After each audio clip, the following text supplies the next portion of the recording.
మళ్ళీ కొద్దిగా ఆయిల్ తీసుకొని ఈ ఆకు అయితే వేసుకుందామండి.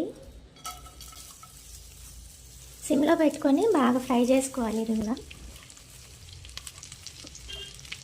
అనుకున్నంత ఈజీ అయితే ఏం కాదండి, చాలా టైం టేకింగ్ ప్రాసెస్ అనమాట.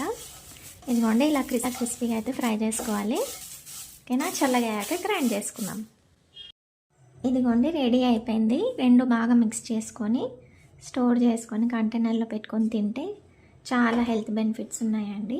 డైలీ ఒక స్పూన్ అయితే తినాలి. ఇది రైస్లో చాలా బాగుంటుంది నెయ్యి వేసుకొని తింటే. నేను కొంచెం సన్నగా గ్రైండ్ చేశానండి. మీకు కావాలంటే కొంచెం కోర్స్గా కూడా గ్రైండ్ చేసుకోవచ్చు. నేను మా నాన్నకి ఇవ్వాలని చెప్పి సన్నగా అయితే గ్రైండ్ చేశాను. సాల్ట్ వేయకుండా గ్రైండ్ చేశాను. ఇదిగోండి సాల్ట్ వేసుకొని గ్రైండ్ నేనైతే పైనుంచి వేసి మిక్స్ చేసేస్తాను.